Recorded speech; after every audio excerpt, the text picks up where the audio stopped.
आप देखेंगे डीपीएस में 4 साल बच्ची के साथ अनाचार हो रहा है, बस स्टैंड में हो रहा है, महिला के साथ बलात्कार हो रहा है, सामूहिक बलात्कार।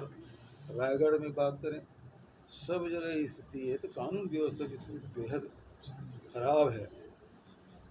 इस 10 महीने की सरकार में विष्णु के सुशासन तार तार हो चुके हैं। अब एक छोटी सी एक घटना घटी कि जैद खान को काट दिया गया, सतनामी समाज की भावना आहत होगी, स्वाभाविक है। उन्होंने कहा कि भाई अपराधी के पकड़ो।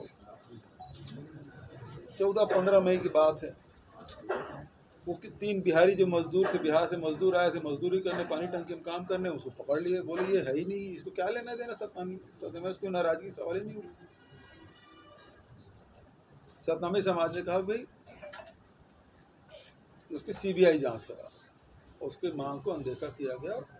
15 मई से लेके 10 जून तक के सरकार चाहते तो समाज के लोगों को बुला के बात कर लेते, उनकी जो शंकाएं थी उसको दूर कर सकते थे, लेकिन ऐसा कुछ हुआ नहीं। और 10 जून की जो घटना घटी, पूरे देश में ये पहली घटना है कि कलेक्ट्रेट ऑफिस, एसपी के कार्यालय धू धू करके जल गया।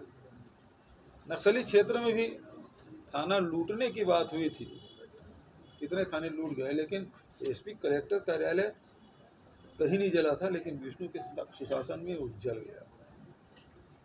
वहाँ लगभग 200 लोगों की गिरफ्तारियाँ हो गई, मार मार के पीट पीट के कपड़े उतार के पीटे गए और सबको गिरफ्तार कर दिया। आज तक किसी को जेल मिला नहीं। लेकिन मूल जो मुद्दा है, जैद खान को किसने काटा, आज तक की पुलिस बता नहीं पाई। उससे कोई इंटरेस्ट नहीं हो, तो केवल ये है कि सतनामी समाज के लोगों को पकड़ पकड़ के अंदर करो, मारो। ये थे कांग्रेसी है तो उसको मारो। दूसरे आप घटना देखेंगे, लोहारीडीह की जो घटना है वो हृदय विदारक है। लोहारीडीह में 2 गुट है। कुछ दिन पहले रघुनाथ साहू ने चुनौती दी थी शिव प्रसाद साहू कचरू को कि उनको 6 महीने के अंदर में निपटा दूंगा। एक मीटिंग हुई थी गांव में, और 15 दिन के भीतर गांव के बाहर मध्य प्रदेश की सरहद में उस व्यक्ति की कचरू की लाश पेड़ में टंगा हुआ मिला। तो उनके दाग भी थे, घसीटने के भी दाग थे, मोबाइल टूटा हुआ था, चप्पलें इधर उधर पड़ी हुई थी। गांव के लोगों ने कहा कि ये हत्या है। वहीं पुलिस ने कहा कि आत्महत्या है, और इसी से आक्रोश बढ़ा और रघुनाथ साहू के घर को आग लगा दिया गया और उसको मार डाले। ये घटना से पुलिस को जो करना था, पहली बात तो ये है कि उसके पोस्टमार्टम के बिना उसको हत्या आत्महत्या घोषित नहीं करना था, उन्होंने कर दिया। दूसरा, पुलिस की उपस्थिति में रघुनाथ साहू के घर को जलाया गया। पुलिस चाहती तो उसको रोक सकते थे, रोका नहीं। ऊपर से ये कि रात को 12 बजे घर से दरवाज़ा तोड़ के महिलाओं को, बच्चों को, वृद्ध व्यक्तियों को, सबको घर से घसीटते, मारते, पीटते ले गए और रेंगा खार के थाने में बंद किए। और उसमें 33 महिलाएं, 2 बच्चे और 34 पुरुष थे। सबको पीटा गया, कोई ऐसा नहीं, कोई महिला नहीं, कोई पुरुष नहीं, सबको पीटा गया। और इतना पिटाई किया गया कि प्रशांत साहू की वहाँ मौत हो जाती है। एसपी का बयान आता है कि मिर्गी, इनको मिर्गी था, मिर्गी से मौत, मतलब इसको भी दबाने की कोशिश की गई। और आनंद फानंद ने फिर रात में जाके कोर्ट में, रात में उसकी गिरफ्तार जेल में दाखिला कराया गया उसका, जबकि शाम के बाद किसी कोर्ट जेल में भेजा नहीं जाता, जबकि वहाँ रात में जेल खुलवा के उसको सब बंद कराया जाए।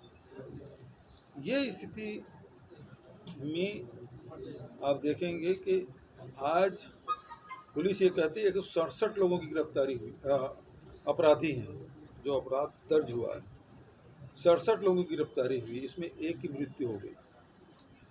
अब हमारा सवाल ये है कि वो 167 कौन लोग हैं, नाम तो बताओ, क्योंकि गांव सन्नाटा है, गांव में कोई आदमी नहीं है, केवल महिलाएं हैं, जो बचे हुई महिलाएं वो हैं, वृद्ध जन हैं, उस गांव में कोई नहीं है।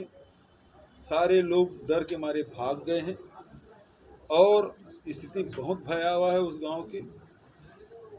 अब वो डरे ये हैं कि जो लोग थे नहीं, जो कचरू साहू के पोस्टमार्टम में मध्य प्रदेश गए थे उसको गिरफ्तार कर लिया गया, जो लोग हैदराबाद से आए उसको गिरफ्तार कर लिया गया, जो लोग प्रशांत साहू के दो चचेरे भाई नांद गांव गए थे उसको जेल में डाल दिया गया। कुछ लोग ऐसे हैं जो लोहारी डी होकर दूसरे गांव जा रहे थे, दूसरे गांव के रहने वाले हैं, वो लोहारी डी होकर दूसरे गांव जा रहे थे, रास्ते में चल रहे थे, उनको गिरफ्तार कर लिया गया। तो ये स्थिति वहाँ है। जो निरपराध लोग हैं उसको जेल में ठूस दिया गया है। विवेचना हुआ नहीं, केवल एक व्यक्ति के कथन के आधार पर 167 लोगों को आरोपी बनाया गया, जिसमें 103A, 103(2) और ऐसी धाराएं जिसमें 10 साल, 5 साल, 6 महीना, 2 साल की सजाएं हैं। मतलब यदि अपराध, क्योंकि अभी पोस्टमार्टम कराने, दोबारा पोस्टमार्टम कराना चाहते हैं तो वो पोस्टमार्टम हो नहीं रहा है। तो इनके लिए कौन लड़ेगा, इन गरीब लोगों के लिए? और यदि यही रहा तो मैं सरकार से ही पूछना चाहता हूँ, क्या 167 लोगों को फांसी चढ़ाना चाहते हैं आप? क्योंकि बिना विवेचना के उन लोगों ने जेल में 67 लोगों को ठूस दिया, अब 69 लोगों को, अब 167 लोग हैं जिनके खिलाफ FIR दर्ज है। मतलब ये जो भारतीय न्याय संहिता जब से लागू हुआ है, वही रेंगा कारखाना है जिसमें पहली बार अपराध दर्ज हुआ, तो उन्होंने कहा कि पहला अपराध दर्ज रेंगा खार में हुआ। लेकिन अब ये भी है कि मॉब लिंचिंग बहुत कठोर बनाया गया है न्याय संहिता में, भारतीय न्याय संहिता में।